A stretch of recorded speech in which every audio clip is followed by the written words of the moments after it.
Jonathan, welcome into the back room. Very good to be with you, Andy. Thank you. So, congrats on the book. It's called The Traitors Circle, the true story of a secret resistance network in Nazi Germany and the spy who betrayed them. It's about a group of high society German Nazi haters who aided and rescued Jews and sought to bring an end to Hitler's murderous regime. Tell us more about this incredible story and what brought you to it. Well, I'm glad. Thank you. And I think it is an incredible story. It's a sort of jaw dropper, I think, because it is, as you say, it's 10 members of the German elite. There's not just one countess in this story. There's two. There's, it's aristocrats, it's senior government officials, people really from the top drawer of German society. And what they have in common is that they are defying or resisting the Third Reich, Adolf Hitler and the Nazis. They gather for what they think is a secret tea party one afternoon, 10th of September 1943 in Berlin. They believe they are among their own, among kindred spirits, and they will talk about their shared vision of a Germany without Adolf Hitler and how they might get to that outcome. And what they don't know is that someone sitting around the table with them who they believe is a kindred spirit, is in fact about to betray all the rest to the Gestapo. And so I've tried to tell the story, even though everything in it is true and there's 50 pages of footnotes, I've tried to tell it like a thriller, so that you're turning those pages, asking yourself, who done it? Is it the ambassador's widow? Is it the doctor? Is it the former model? Is it the former diplomat based in New York? Which one of these people betrayed all the others? And how do you balance that structure, that style of writing, to preserve the integrity and the historical aspect of what really happened, but turn it into like a page turner? Well, I think the key thing is to just absolutely stick to the facts. And so the facts are astonishing. They're all there in the documents, in the letters, the diaries, the transcripts, some historical accounts, academic papers. One of the people who did come through this and survive testified at the Nuremberg tribunals, was on the stand for many, many hours. That's all there waiting to be plundered by me. There was, in the book, it culminates in a huge show trial, which was a spectacular event in the Berlin of the time. It was front page news inside Germany, even out. There are transcripts of those proceedings. So you have to do very little. All you need to do, and this is really, you mentioned those thrillers that I've written. This is where I learned this. It's not a journalistic thing. It's a thriller writer's thing, which is withholding of information. So all the information that is in there is true, but you deliberately hold some of it back. There's suspense where you leave. I mean, each chapter ends with a cliffhanger. I'm not making anything up. I'm just saying that when Otto Kiep, he's the man who was consul general in New York, a real diplomatic high flyer, an invitation lands on his desk that will change his life. End of chapter. And so you want to know, well, what is the invitation? So it's about withholding the facts, dispensing them at intervals so that you ratchet up the tension and the suspense. In this case, the betrayer, academic accounts of that will tell you the name of the betrayer straight away. But my point was to see, could I learn from the masters of this genre? I reread Agatha Christie, and then there were none before sitting down to write this. How does she do it? I mean, it's the pacing, the tempo. That's something to do with things, whether they're true or not. But it is a new thing, and I did it a bit with the first book that you mentioned that came out 3 years ago, called The Escape Artist. The subject matter couldn't have been more serious and obviously documentedly true, namely this man who was an inmate of Auschwitz. But the key thing was to tell it as, in a way, true to the inherent sort of nature of that story. It was an escape story. It's an adventure story. So tell it like that, even as you are absolutely fastidious and meticulous about the facts. And in fact, to answer your very first question, it was in the research of that book that I stumbled actually upon this story. It was a speech by Heinrich Himmler, then head of the SS, in August 1944. It comes very soon after the famous July 20th von Stauffenberg plot to kill Hitler. People will know that from the movie Valkyrie, with a slightly miscast Tom Cruise. In that movie, they came incredibly close, and the bomb did go off. It just didn't kill Hitler. That led to pressure on Himmler and the SS. Were they losing their grip? Were things running out of control that somebody could get with a bomb so close to Hitler? He gives a speech a few weeks later in which he's essentially trying to reassure the SS top brass by saying, we've got this. This is under control. And as an example, he mentions in that speech, and this was the line I came across when reading, he says, for example, we have that reactionary cabal who were prattling over tea, and he names a few of them. We've now got them.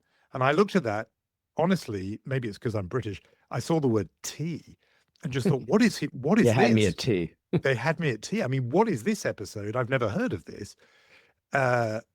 You go into the undergrowth of the footnotes, and there you find that there was this literally a tea party that was secret and was betrayed. And the minute I saw that, I thought, well, that takes me into a completely different realm from the first book, which was this very dark story of the worst of humanity in Auschwitz, to instead this much more uplifting story, really, about people who do the right thing and resist it. It really is an incredible story. And when you think about it, there has been so much written about Hitler, about Nazi Germany, about the Holocaust. It's been explored in so many different ways in film and TV and books. Yet this particular story is one that has been relatively forgotten for the last 80 years, right? It really has. I mean, it astonishes me that this story, and I'm glad to say when people read it, they tell me that they're gripped by it. It's never been subject of a book, not even in German. I mean, this story that was huge at the time. Like I say, front page news in Germany and out. The show trial, there were lines around the block. There were people queuing outside, pressing their ears to the windows to listen. It was on a hot July day. The windows were open. A lot of them were leaning into the courtroom. It gripped the country, and yet in those 80 years, intervening 80 years, it has been forgotten. I sort of have a theory why that is, and I think it's essentially that we have a narrative, rightly, that we see the Second World War as a struggle, certainly against evil, but as good against evil, and therefore the German end of that story is meant to be clear, black and white. That the Allies, Roosevelt, Churchill, they're the good guys, and every last German is implicated and wickedly aligned with Adolf Hitler. And therefore, German resistance, with a couple of exceptions, we've mentioned the Valkyrie plot. People know about the White Rose movement, Sophie Scholl, these students who were handing out anti-Nazi leaflets, and that's about it. I think most people might have a dim memory of that sermon that became a poem. First, they came for the communists, then they came for the trade unionists. And the sense we have is that after a few weeks in 1933, all the opposition were rounded up, interned in concentration camps. And by the way, that's true, that did happen. And thereafter, everyone fell in line. And what this story does is cuts against that, and not in a wholly exceptional way. I mean, an investigator from the United States, a war crimes investigator, actually himself a German Jew who had fled to Germany in the 30s, comes back with the GIs, with the American troops in 1945, interviews a whole lot of people, estimates that some 3 million Germans were arrested or jailed or detained over the 12-year period of Adolf Hitler for crimes of dissent, sometimes no more than a critical remark.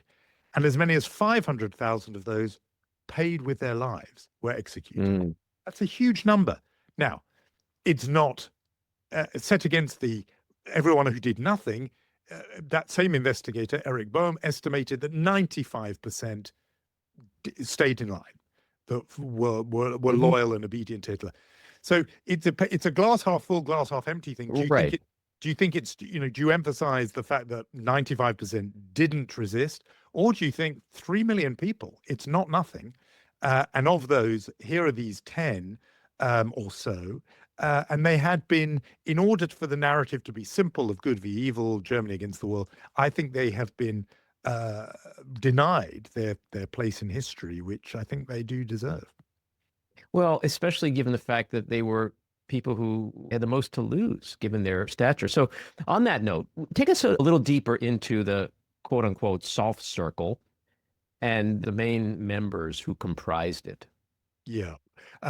You're absolutely right to put your finger on how important it is that they had everything to lose and nothing to gain. These are people who would have been fine. So just to paint a picture of this world, this is the world of white tie dinners, nights at the opera, embassy balls. These are people with country estates, with great fortunes, often high status in Germany. They would have been fine. If they'd kept their heads down, they'd have survived the war and lived on. No one was coming after them.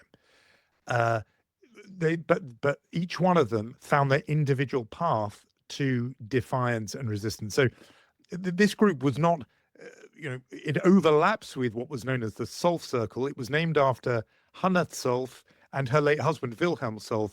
He had been a very distinguished diplomat. He'd been ambassador to Tokyo. They turned their home into a kind of salon for dissenting voices. She herself, as soon as the Nazis arrive in power, she makes it a business to use her contacts. She's knocking on doors and queuing up at embassies and consulates, trying to get exit visas for Jews who are trying to leave. If anything, if necessary, she'll cut corners and use forged papers to get to help individuals, spirit them to safety, often across the border to Switzerland. She works with her daughter, Lagi Solf, getting people to England. They eventually even hide people in their own home. That is a huge risk to do that. Somebody else who does that, I mentioned there are not one but two countesses, Countess Maria von Malzen, an extraordinary character. She's 34 at the time of the Tea Party. She's from the most landed of all of them. She grows up in a literal castle, with drawing rooms and gilded ballrooms, horses and stables and servants. That's her world. She rebels against all that. She marries somebody her mother has told her, never marry a Jew. Her mother's an extreme anti-Semite. She finds not just a Jew, but this sort of bohemian cabaret artist. I picture him wearing kind of mascara as he performs in Munich, wholly unsuitable for her family. But by the time that marriage doesn't last, by the time the Tea Party comes around, she has turned her home, which is really just a kind of rundown, abandoned shop, into an unofficial refuge for Jews who are in hiding. And this was one of my discoveries doing this. I didn't really have any knowledge of this, that there in Berlin, the imperial capital, the seat of the Nazi Empire, just a few hundred yards from Hitler's office, there were, during the height of the war, about 1,500 Jews hiding under Hitler's nose, hiding in Germany. They were known as U-boats, as submarines, because they had to be hidden, they had to be beneath the surface, and they had to be silent. And she would keep these people in her apartment. She strict instructions that they would have to never speak because they would be overheard. They couldn't eat because if they turned the stove on, there would be smoke coming out of the chimney. They couldn't flush the toilet because that noise would alert neighbors who would inform on them. Among those, 20 or 30 she might have on any one night was her own secret Jewish lover. She took a huge risk because the Nuremberg laws outlawed any race mixing, as the Nazis called it. She, nevertheless, throughout this period, in hiding, a Jewish lover and they had a whole protocol design of where he would hide if the Gestapo were to knock on the door, in this cavity under a sofa. Each morning she would head out to work. She would put a glass of water in this box that could be bolted from the inside and 2 tablets of codeine to repress the cough that might give him away. So she's a kind of action hero. She's an extraordinary woman. She saves people. She swims across lakes. She's hiding in this, spiriting people out of sewers under Berlin. She's a kind of aristocrat meets Lara Croft figure, sort of an amazing person. And then just to wrap up this group, the Otto Keep huge star in the diplomatic corps, as I mentioned, who gets this top job as consul general in New York. He gets that job before Hitler takes over. But then January 1933 comes, he realizes he works for new people now. He works for the Nazis, and he has a dilemma very, very early on. That invitation that lands on his desk that I mentioned, he's invited to a banquet, a fundraising benefit that's going to be held in honor of the most famous scientist in the world, who also happens to be the most famous Jew in the world, Albert Einstein. And Otto Kiep in 1933 has to decide, do I go to this dinner? If I do that, And this is in New York. In New York City, the Waldorf Astoria. It's a fundraising banquet. The organizers are so unaware. It's a Jewish organization that are hosting this dinner. They're so unaware of what the implications of Hitler taking power are, that they invite the German ambassador or the German diplomatic representative, because they don't think there's going to be a problem. They don't realize yet. But Otto Kiep understands he cannot now, as the representative of Nazi Germany, which in effect he is, go to a dinner to celebrate a Jew, Albert Einstein. And yet he realizes if he doesn't go, he thinks, I'm as bad as they are. I'm siding with the anti-Semites in Berlin. He makes a decision. It's a fateful decision for him, and it will set him on a path of defiance and resistance that leads all the way to that Tea Party 10 years later. Given that many of these members had such comfortable positions, privilege, social standing, what were the triggers of their transition from establishment figures to resistance actors? You know, each one has a different story, and that's one thing that's so interesting. They're not uniform. So with Otto Kiep, I think it was that moment, the Einstein moment, where there's a fork in the road that opens up, and he has to choose in a way between, as he sees it, right and wrong. And from that moment on, he's there. For others, you know, they're not ideological, socialist, communist, red flag waving anti-Nazis from the beginning. On the contrary, it takes not necessarily long. It can, in some cases, it's days or weeks or months, but they come to see what the danger is that Adolf Hitler poses, not to them personally, but rather to their idea of an ideal of Germany. So, you know, one of them is the founder she's an educationalist. She's a founder of a boarding school for girls.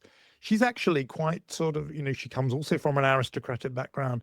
She's a German nationalist, and she is, on day one, she thinks, well, you know, Adolf Hitler is something new. You never know. It might be good. Within days, certainly weeks, she sort of sees what kind of regime is imposed and what kind of man this is.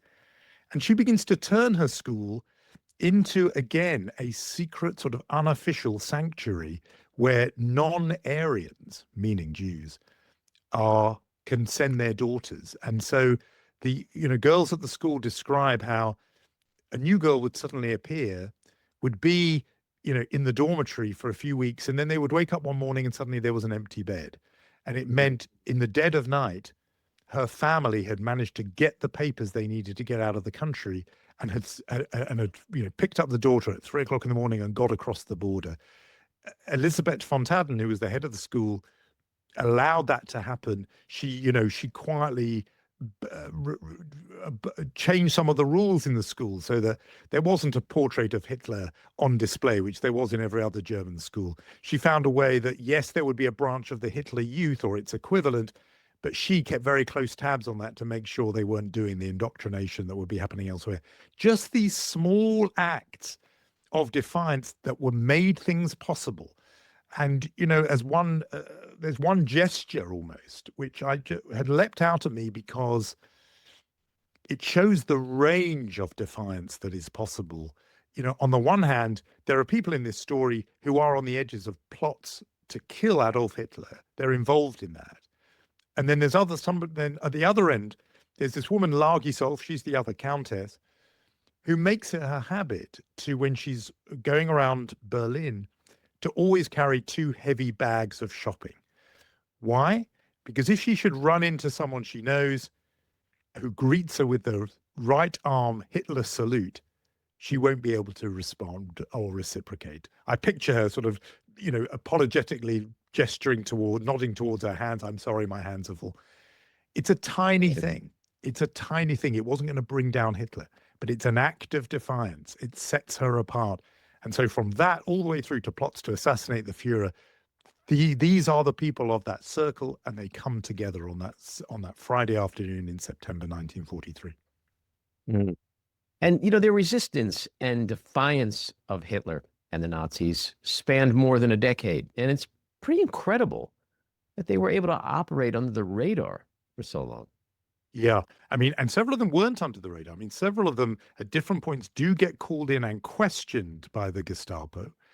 They were careful. I mean, often they, certainly they were never found hiding people, hiding Jews. That would have been curtains for them. They're very good at that. But there are a couple of things going for them. Their class really matters. They have a status, which means they cannot just be, rounded up and thrown into jail easily. The authorities tread carefully occasionally with them. There's one of the people who gathers at that tea party. Her father served in the cabinet of Otto von Bismarck, the Iron Chancellor. There's another. I'm not sure actually. She how much I dwell on her in the book, but she was a granddaughter of Bismarck. These people. There was a reticence about fully going after them unless they really were caught red-handed, as it were. That's one thing. But the other thing is their class gives them a confidence. They are able in several episodes, which I recount in the book, able to face down the Gestapo with amazing swagger, where they treat the Gestapo or the SS almost as if they are sort of, petty bureaucrats. But is there an arc to that narrative? In other words, like during that 12-year resistance period, is that confidence more prevalent in the beginning and towards the middle when they didn't realize perhaps what the ultimate consequences could be? Or is that straight through? It's a good question. I mean, I think it actually, on the one hand, it's stronger at the beginning because they don't yet know the full nature of the regime.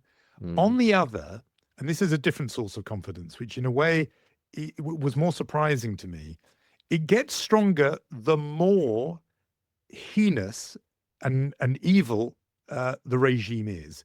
And that's a paradox, but here's what I mean by it. Several of this group, what unites this group, I think all of them, is they believe there is an authority higher than the Nazi state. Now, for some, they feel as if they are representatives of an older, truer Germany, to which they will ultimately be held accountable. That they represent families that have ruled Germany for centuries, and they think of their aristocratic fathers and grandfathers and great-grandfathers and think, I'm going to be judged by them. Did I let down the true Germany? That's true of some of them, and they feel that Hitler represents, and his treatment of the Jews, his wickedness, represents a kind of insult to the Germany that they embody. That's true of some of them. But the others, the higher authority is more direct than that, and that is they believe that there is an authority above Adolf Hitler, and that is God. And several of them are committed Christians who believe that though I am being called to account now by the SS or the Gestapo, ultimately I will have to answer to Jesus Christ. And the more evil Hitler is, the more clear they are, as one of them actually says, you can either be obedient to Adolf Hitler or you can be obedient to Jesus Christ. You cannot be both. And the conflict between the two becomes clearer and clearer as the regime goes on. And that in a strange way. So you've brought out this paradox. I hadn't thought of it so directly as this, but your questions brings this out. That certainty that you have to choose gets clearer in their mind the longer the regime is in power, and the more exposed becomes its wickedness. I mean, it truly is astounding that in that sense, because their bravery increases the more they realize they are at such personal risk. Yes, it really says something about them as individuals. Yes, and I think it's worth bringing out how great the risk is. Because even though I said before, they have this confidence in their class and so on, the climate was so oppressive. I mean, Mm. again, these are things I wasn't fully aware of till I'd researched it. We have a sense of East Germany and the Stasi, where everyone was spying on everyone in the post-war period. But it was absolutely as intense in the period of the Third Reich, where neighbors were informing on neighbors, family members were betraying family members. There's one character in this book at one point says, um, speaks to someone else and says, I cannot even talk of these things with my own husband. They Mm. weren't sure. They are all the time looking over their shoulder. They're monitored at every turn. There is no independent source of information at all. The newspapers, the radio, it's all Nazi propaganda all the time. They step out of their front door. There will be a loudspeaker attached to a lamppost in the street, pumping out Hitler and Goebbels making speeches. You can never escape it. And so that moment of, the woman not raising her arm in a Hitler salute because she's got 2 heavy bags of shopping, she ran a risk there that somebody would Mhm. report her. There's someone else who, whenever someone says Heil Hitler to him, he makes a point of saying good morning in reply or good afternoon, gets him in trouble. I mean, Mm. the risks of even the slightest deviation were so high, and yet here they were engaged in much more than just a slight deviation, and the risks of that become very clear to them very quickly. What was their tangible impact in terms of lives saved? Do you have any kind of like numerical context for that? Yes. So Maria von Maltzahn, who I mentioned, who's the kind of Lara Croft figure, she was honored by Yad Vashem, the main Holocaust Memorial Museum in Jerusalem, which awards people this status of righteous among the nations. This goes to non-Jews who rescue Jews.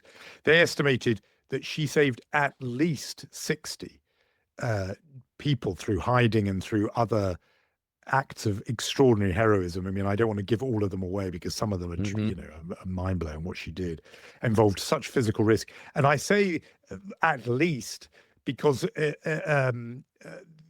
those are only the ones that are documented. I mean, the bar is set very high by Yad Vashem. They will only do it if it's a named, documented case.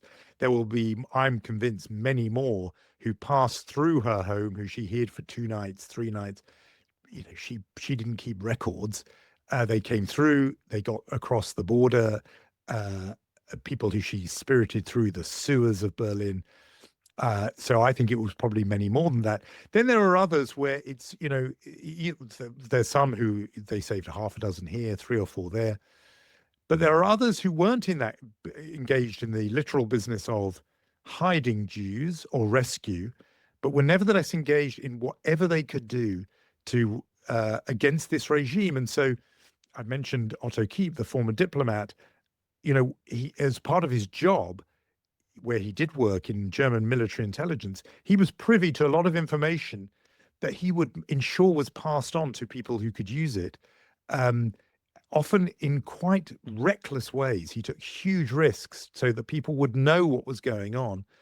And when asked once about it, to explain why he was doing it, he said, in a world of lies, someone has to tell the truth. Hmm. For him, it became a kind of principle. Here is a true fact.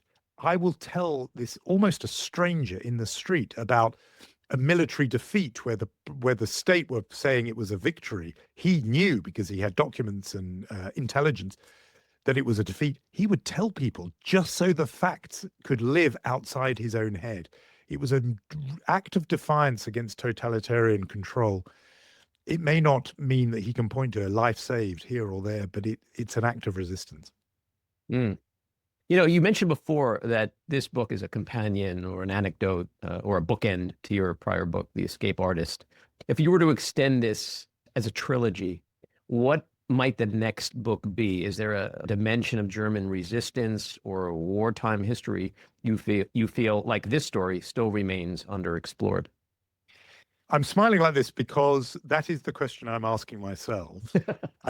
Exactly that. And for now, I'm sort of, pausing because I really did go straight from The Escape Artist into this book. And I'm deliberately going to sort of take stock now, but I think that is the right question. What would be, what is an area that was uncovered? I mean, in both of these cases, the questions that often came when people asked me were, how did I not know about this before? How did you find this? That it seems to be the sort of thread to shine a light into an area that had previously not really been covered. The other thing, I suppose, as well about both that last one and this one is in both cases, and again, I didn't go into it for this reason in either case, but the sense of a contemporary resonance that these stories have find an echo now. In the first case, it was a book about all about this man who escaped from Auschwitz, but he did it for a reason, which was to get word out of what was happening in Auschwitz. The subtitle is, as you said, The Man Who Broke Out of Auschwitz to Warn the World. He did. He wrote this report together with his fellow escapee, Fred Wetzler, became known as the Wetzler Report, made its way to Washington, to London, to the Vatican in Rome. His problem was too few people believed it. And when I wrote that, well, when the book was published, a lot of people found an echo that I wasn't expecting, which was, the warnings that we have about the climate crisis, for example, where we have no shortage of facts, but we have trouble believing them, really believing them in the sense of acting on them. That was a contemporary echo of that book. And, very gratifyingly, people are reading this book now and saying they are finding a resonance for the world we're in today. Well, so let's segue to that, because I have a few questions about the world today. But it's interesting when you were mentioning before about these 10 individuals and how, in a sense, up to, I think you mentioned 3 million other Germans were sort of put to this choice of God versus a tyrant. It's kind of what's happening in America here right now. When you think about the evangelical movement and the Christian right and their undying fealty, or perhaps it seems like things might be changing a little bit, but they're fealty to Donald Trump. So with this, the thing I've tended to say, and I've been talking about this book to audiences on the left and on the right, and I'm deliberately making sure I say the same thing to both. What I say is this book does not argue, and I would not argue, that Donald Trump is Adolf Hitler. That would be facile. I think it would be an insult to the victims of Adolf Hitler. I'm not saying that. By the way, nor did I. That's why I very selectively chose the word tyrant. Yes, no, you were careful. You were careful. So absolutely right. But what I do say is this, that when societies move from democracy to autocracy, when there is a leader who wants to make that move and grab power for themselves, the pattern is the same each time. And it recurs down the decades. You can see it in Viktor Orban's Hungary. You can see it in Maduro's Venezuela. You can see it in Erdogan's Turkey. The pattern repeats. And the shape it takes is that the would-be tyrant decides that any potential or real break on their power should be either weakened or removed altogether if it can. And the targets are always the same. They were then, they were in those places I mentioned, and you can see them. Whether it is an attack on the law courts, the media, the universities, the state bureaucracy, the career civil service, science, doctors, anybody that might be an alternative source of authority or of knowledge, or of truth, that can act as an inconvenient check, restraint, balance to the power of the leader. That is the pattern. And not only does that recur, in turn, what recurs is the dilemma, the predicament that imposes on the citizens living in that country. Suddenly people have to make decisions. What matters more to me? My loyalty to this leader or my loyalty to my faith, say, to pick up the one you mentioned? Should I play for time, or is it important to disobey early? Do I do it alone, or do I make common cause? If I make common cause with potential allies, I take a risk because then they know what I'm thinking. Do I try and cut a deal so that, yes, I lose something, but at least I live to fight another day? Or should I just move to outright opposition? You think of the decisions that Columbia University had to make and Harvard Hmm. University made. One tried to come to an accommodation. The other said, no way, we're not doing that. Those choices, you can find them. People will be making decisions like that right now in Hungary, if they didn't make them already. Uh, they were making them then in the 1930s and 40s. They were very vivid there, clearer perhaps than any other time. But I think it's this resonance that people are picking up on, and hideous name drop. But Tina Brown, formerly of the New Yorker, interviewed me about this book and said it's really odd, but this is a history book, and yet it could not be more topical. She said, and Sure. I think it's for that reason. Yeah. Well, this is a good segue into Reform UK. Yeah. How do you assess the significance of Reform UK's rise in recent elections, its popularity? Is it a protest vote? Is it a structural shift or something in between? Well, another good question. I think it would be foolish to think of it just as a protest vote. It was that initially. No, I think it is the UK iteration of a phenomenon we're seeing all over the democratic world, which is Hmm. a nationalist populism.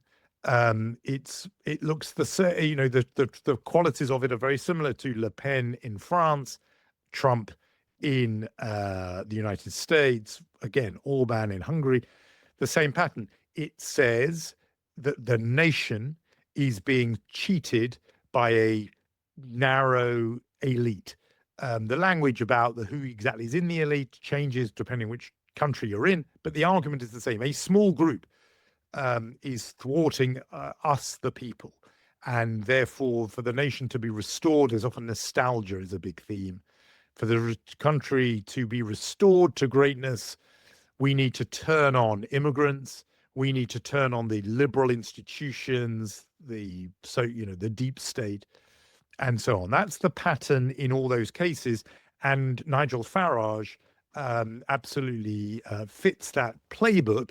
He's very unabashed in his admiration for Donald Trump. He essentially wants to, he wears a red cap, sometimes saying "Make Britain Great Again." I mean, the nod is Original. very direct. He does, yeah, occasionally. But funnily enough, he's walking back a little bit from that now, partly because Trump has taken a couple of positions which, even in for Farage's potential audience, they don't fly so well. So, for example, the anti-vax position. There are many fewer takers for that here in Britain Mm. than there are in the United States. And so I think Farage will sort of back away from that. But in other respects, he's in the same zone, and you've got to take it seriously because the polls say that as things stand, unless something changes, Nigel Farage will be forming the next government of the United Kingdom.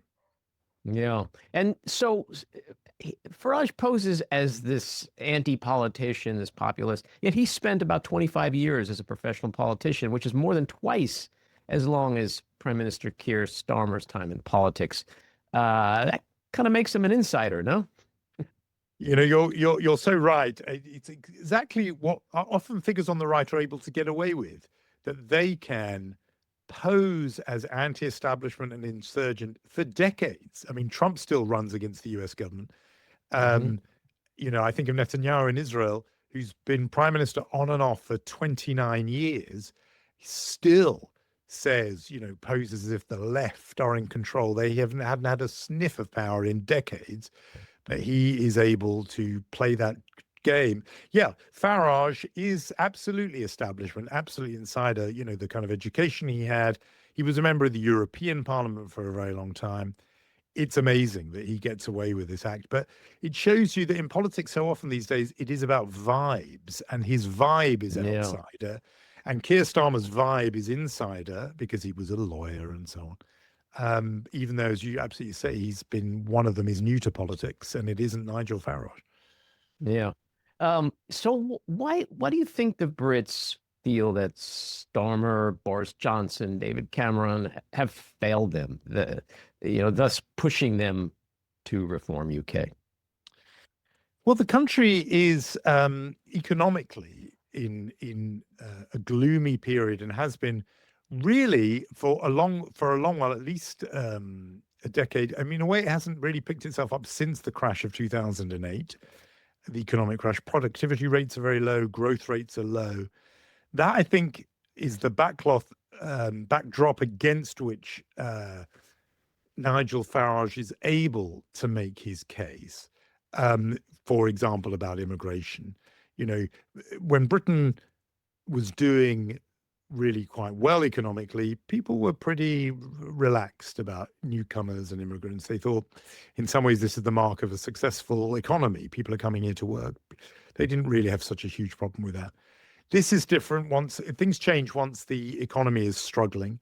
And, you know, Britain has public services that British people feel tremendously attached to, but they do require funding. And the most important of those is the National Health Service, where, you know, in a way that amazes Americans, anyone can walk into a hospital and see a doctor and get first-class medical treatment for free. No one ever asks your, you know, insurance code number or for a copay or for your name of your insurer. But that costs a huge amount of money, and for the country needs to be doing really well economically to pay for that, and isn't doing so well. And so suddenly then you're into a fight over resources, and people are waiting a long time to see a doctor. There is, you know, a class for their kids at school is overcrowded, and it's very easy to look for someone to blame. Farage comes along with a very simple answer to what are often very complex policy questions and says it's because of them, and points the finger at immigrants. The other huge economic factor has to be mentioned, because it came out of nationalist populism, was Britain's decision to leave the European Union. Brexit has cost the country really dear economically. You know, the estimates vary, but I think most economic experts will tell you at least 4%, maybe as much as 8% was sliced off our gross domestic product, our kind of wealth, by taking ourselves out of the nearest trading bloc and the world's largest single market. I mean, we could trade freely there before. It was an act of economic self-harm. You know, the country essentially shot itself in both feet and is paying a really high price for that. And what's amazing is it's listening to the very people who sold that product, because Farage was a big guy behind Brexit, as they come along and say, well, we know we, you know, gave you cholera last time. Now let me interest you in yellow fever. You know, that's how I see it. We've damaged you once. You know, listen to us as we give you an alternative, supposed remedy that will actually just make things even worse. And how do you see the interplay between this rising right-wing / populist politics in Europe and the UK and the resurgence of anti-Semitic sentiment? Well, you know, anti-Semitic sentiment does always flourish when times are difficult. I think it certainly flourishes with the rise of populism, because what does populism do? It essentially says it's us against them, that we, the people, are being denied or thwarted by a small, unrepresentative, secretive elite. Now, it doesn't take much for people to then go, well, who are this elite that you keep talking about, this shadowy, small group? And the minute that question is in people's minds, anti-Semitism for centuries has been there to provide an answer to that question. It says, well, you know who it is. It's them, Right. the Jews. That's Right. why that form of populism, that kind of nationalist populism, is so adjacent to anti-Semitism. It opens the door to anti-Semitism. Now, people would say, yes, but Farage, for his own reasons, is, you know, actually, they might not say it about Farage, but they will say it about others. Oh, but they're often very pro-Jewish because they line up with Israel, and surely because their target is very often Muslims. Surely there's no problem there. I push back against that. For one thing, if people are going after any minority, that's bad news in itself. It's bad for racism to be on the march. It's Right. particularly bad for Jews, because if the once you've started injecting that into the discourse, like I say, you will have people who will follow that train of thought and say, and this is where it goes on. It goes on online, and, you know, in the shadows a bit. But that discourse is legitimized once you have told voters, that there is a secret group who are rigging everything against the rest of us. I think it opens the door to that, even if the speaker themselves does not point the finger at the Jews, it leaves other people to do that. So that's in the mix. And then, of course, because you can't escape the fact that whenever Israel is in the news, anti-Semitism leaps up. And after October 7, anti-Semitism spiked. A lot of people will say, oh, that is just a natural or inevitable reaction to Israel's conduct of the war in Gaza. You mentioned the Unholy podcast that I co-host. I'm, implacable in my criticism of Netanyahu and the way that war was conducted. I think in some ways a just war, retaliating for October 7, but fought unjustly the way the war was fought. But even before you got to the war, even just straight after October 7 itself, when Israelis and Israeli Jews were the victims of a huge pogrom, really, anti-Semitism spiked. So there's something there even when Israel is not, doing stuff that somebody like me would oppose, but just in the news, we do see that anti-Semitism spikes. And it happened here, and I think it happened, it's certainly across Europe, and I think in the United States as well. As I say, even before Israel's reaction had really got its boots on. Sure. It's an interesting point you've made, because I could tell you as an American and as an American Jew, Americans' hatred of Muslims, some Americans' hatred of Muslims hasn't tempered their hatred of Jews. It's not a mutually exclusive thing. Correct. Like it's a phenomenon here that, like, you would think, again, like you said, hatred of any religion, ethnicity is wrong and unconscionable. But you would think in today's climate that those who are anti-Muslim would be pro-Israel or pro-Jew, and it's not the case. It's like hatred of Jews, that's the baseline. And any other hatred of any other people is just like icing on the hatred cake. Yeah, I think that's right. I mean, there are definitely some people who, in order to advance their anti-Muslim agenda, will boast of being pro-Israel and so on. But, there are definitely pro-Israel people in their positions. You see this on the far right all across Europe, who are nevertheless pretty unrepentant anti-Semites. So they manage to square that circle. But there are others who, as you say, they are equal opportunity haters, and their vitriol directed at Muslims doesn't mean in any way, it doesn't then extend to, and as you say, maybe even stem from, in the sense of the baseline, a hatred of Jews. And we know with other racisms as well, there's often, anti-black racism, there's the view that the Jews will not replace us slogan, meaning who is behind the greater diversity of America? Who is it that has brought in, as they see it, all these people of color? Well, it must be the Jews. So, it's not one of these ones where you have to pick and choose. A lot of these racists manage to have their cake and eat it.